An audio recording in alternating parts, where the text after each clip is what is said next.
for the things that you're doing with the land. Because, like I said, I know that I've seen pictures. That's some amazing spread that y'all have. So I know that's a lot of cotton. So I'm trying to figure out how you're going to get it to the bigger audience and what kind of deals you've been able to work, or is that still something that you and your family are struggling with? Well, you see, like, the conventional cotton game is basically everybody puts all their cotton in one pool. Like, this is where all the cotton in the North Carolinas, I want to say 90% of the cotton farmers are selling to this cooperative, and then the cotton goes over to Asia to be processed. It's just like the big micro systems of cotton. So, that's the way we get it to our farm sustainable, that we can farm soybeans as well. So typically we raise about 50 cotton, 75 soybeans, and we do some vegetables as well. But most of the vegetables are things that we care about the community and health, and we want to kind of be leaders and getting fresh foods into the community. But with this cotton thing I'm doing is like my county, we most people are selling their cotton at the marginal world price. And what I'm saying is, if we're going to do a production, we also should be innovative in how we sell it. Like, we shouldn't just follow the tide. Some people to make creative things out of the product. And right now in America, with our consumer dollars, people won't care about the story behind products and where the product's made and who are the people making it and why they make it, and how are they making it. So I think with my type of business, it's transformative of how we look at some of these, like, commodity crops in the past. And, it's more of a time that I've definitely grown, so to speak. Yeah, because I know one of the other things that you just mentioned that I know has become a very big trend is just the way that, not just with the cotton industry, but a lot of people are trying to become more aware of what's going on just with their food in general, because there's like a whole movement with people trying to buy food that they feel is more environmentally conscious and also more economically conscious and is able to actually be supported and not just, yes, it's big business and yes, it's a lot of the corporate kind of things, but they're trying to make sure that they're doing it in a environmentally friendly kind of way, but also in a socially conscious kind of way. Absolutely, that's a very catchy, trendy thing right now, where people really care where their food is coming from. And I would like to give a quick plug to the Black Church Food Security Network. I work with a food hub in North Carolina called the Coalition for Healthy Eating, and the Black Church Food Security Network in the Baltimore Mid-Atlantic region. They are a growing group where black churches in that region are buying their food from black farmers. And our North Carolina Food Hub has been one of the key partners for supplying that Black Church Food Security Network. So that's absolutely a woke audience towards healthy foods that are prepared and local and regionalized, specifically to, a certain, portion of the states. Yeah, because I imagine that throughout the country, we always hear about these food deserts that are out there. So many people are getting caught up in eating fast food. I know I'm guilty of that because it's what's convenient, and we also know that's what's the most healthy. And then also a lot of times the grocery stores that we're going to, well, some of them are unfortunately a little bit, some of the more natural ones are on the more high end. So sometimes that's just the cost that you have to pay for having that kind of quality and everything. And then a lot of times they're also not in our neighborhood. So a lot of times, whether it's a regular grocery store like a Food Line or a Kroger's, or whether it's something a little bit more trendy and supposedly health conscious like something like a Whole Foods, a lot of times they're not immediately near our neighborhood. So a lot of times our people wind up eating foods that we know are not healthy for us. So I just wondered, what are some of the ways that you're trying to encourage people to support our farmers, but also to live a more healthy kind of life? Yeah, they might have to go out for a burger every once in a while, but not make it a regular habit. Well, I like to participate in farmers markets. We started a farmers market in my local Garrettsburg community. And I feel like, I'm not telling people they need to be at a farmers market every weekend, but, half the year, once a month, try to go to a farmers market. Support right in your local community, because it keeps the money in the community, and also your produce is fresher right in the community. And I feel like produce tastes better when it's local. Like, a lot of kids grow up feeling like vegetables taste bad, but they're eating the worst vegetables. The stuff that's been in cans with preservatives or been trucked across the country. When people know the taste of farm to table, they'll prefer healthier foods. However, we've lost access to these healthier, foods because they really cost. I mean, it's really expensive to get labor-intensive food. So. That's very true, but you're right. So, but that's become another new trend. Is we are seeing more people try to go from that farm to table kind of concept, where these restaurants are trying to get the food directly to their location, so that the food actually tastes a little bit better and things of that nature. So, I just wondered, do you think that that's a trend that is going across the country? Absolutely.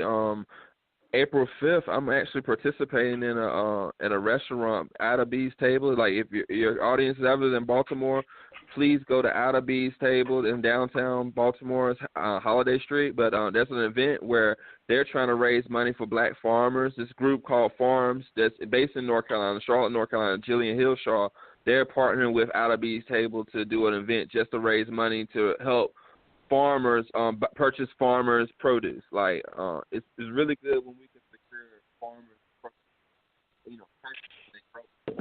That's what farms do. They make sure that somebody buys it, and then they find places to get the produce too. So that's happening in Baltimore, and they having people from they have a writer of a book called Freedom Farmers, Dr. Monica White from University of Madison. So that's Madison, Baltimore, North Carolina. It's just definitely going all across the country, especially black business, black foodies, black farmers. People are conscious about what demographics is catered to and producing whatever goods and services being offered. And what do you tell people like yourself? Because like I said, we've had this conversation with a couple other folks, including the people from the coastal parts of North Carolina. But when you talk to other people that are relatively young and everything, and they talk to you about the fact that they don't want to get involved in the industry because, one, they think it's a dying industry, and two, they just don't feel that they can actually make any sort of income on this. But we know for a fact that a lot of times the agricultural is even where some of our great athletes have come from. So I just wondering, what are some of the things that you say to encourage people to actually stay involved in farming and not to let the farmland continue to vanish and disappear? Because we know that that's a major problem in our community. We keep having our farmland being sold to the big folks, and then after a while, we'll be sitting there crying the fact that we have even less and less land. So I just wonder, what are some of the encouraging words that you give to people when you're talking to them in order to let them know that this is something that they should be trying to at least consider as a career? Well, when we're talking farming, I definitely like to advocate rural farming. I'm from a rural area.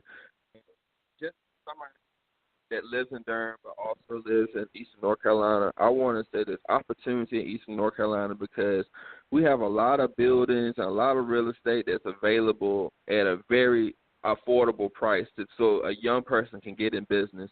I just feel like in Durham it just costs too much to be in business. Like, as we're speaking right now, I'm in my office, and I don't want to tell you how much I'm paying for my office space, but in Eastern North Carolina. But I know if it was in Durham, this same space would cost $4,000, something crazy, And I feel like there's rural opportunities right now. So young people, especially ones that still have school debt or don't have a lot of assets, you might be able to find your opportunities to build your business in a rural community. And the way we sell things right now, I sell stuff all over the country, and anybody who's aspiring to start a business in 2019 should be thinking nationally. You should be utilizing the internet to be able to figure out how to get products across the country.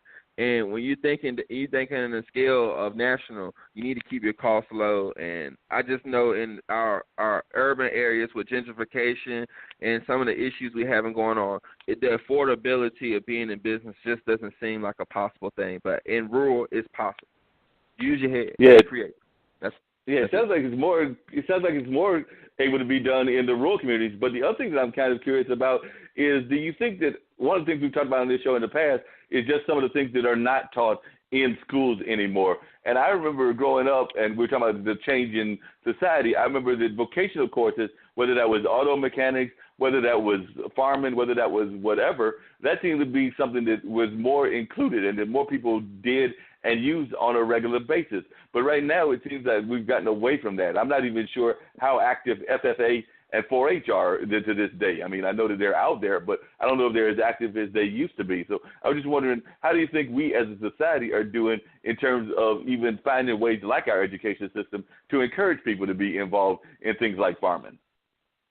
Well, I would say this: FFA is still well alive. However, our communities don't focus have been kind of excluded in some ways. I'm not saying it's FFA fault, or I don't know if FFA has thought about it how to include more people of color in it. But FFA is still succeeding. But a lot of our communities, especially people of color, we are being locked out of vocational programs now. It's not, we have to change some of our public schooling to focus on vocational, programs. And I've seen even when I was in school, vocational programs pretty much were being removed and people was focusing in on 4-year college programs. However, now I think we have a generation that maybe, have regrets on how much college debt we put in, didn't learn a trade, and having a tough time finding jobs now. So if we can focus on vocational programs, that's great. And I spend a lot of time trying to help young people connect to, vocational programs or agriculture-related, land grant type of, education. So I think it's a beautiful thing when we can get our people of color into different fields, and we definitely need to take out stigmas and taboo looks at those types of industries because they're still thriving and progressing no matter what, and we need to be a part of it.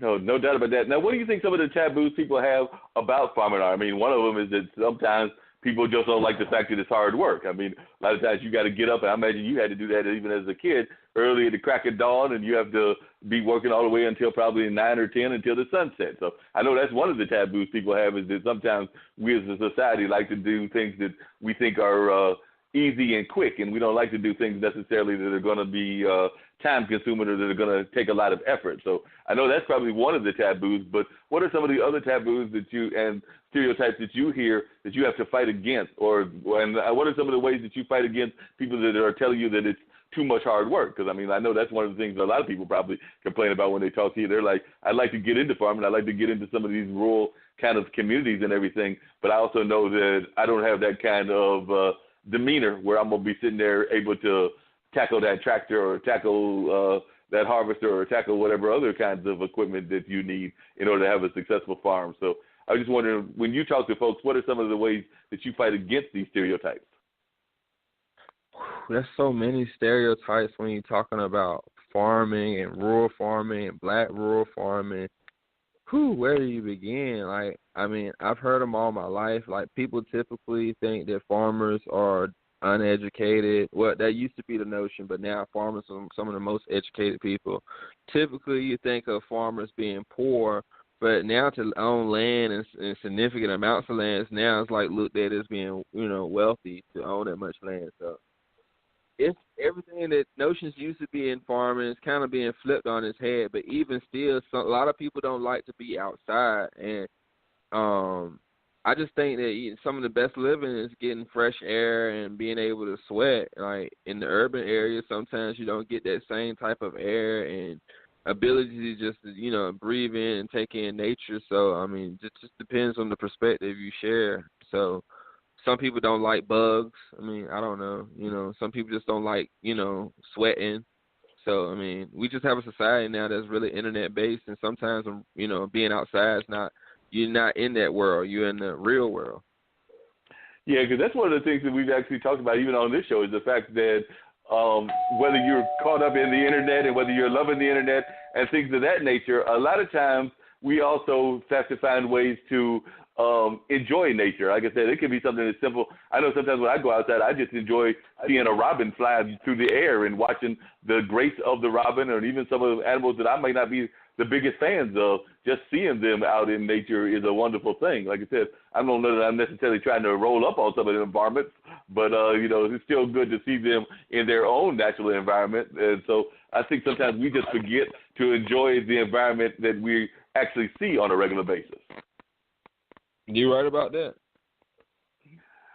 So, because I imagine that's something else that you probably have to encourage people about is that they, even if they don't want to get into farming, that sometimes I'm sure you probably just tell people they might just want to enjoy some fresh air and some nature, whether it's just going on a jog or whether it's going on a hike or whether it's just maybe even if they're in a rural area, just stepping outside and looking at the sky so they can see some of the wonders that exist in our world.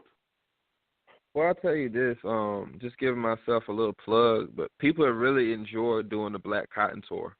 Like just coming to my office, seeing where I work and how I turn the cotton stalks into art, and going on to my farm and walking around and seeing our little farm, man. People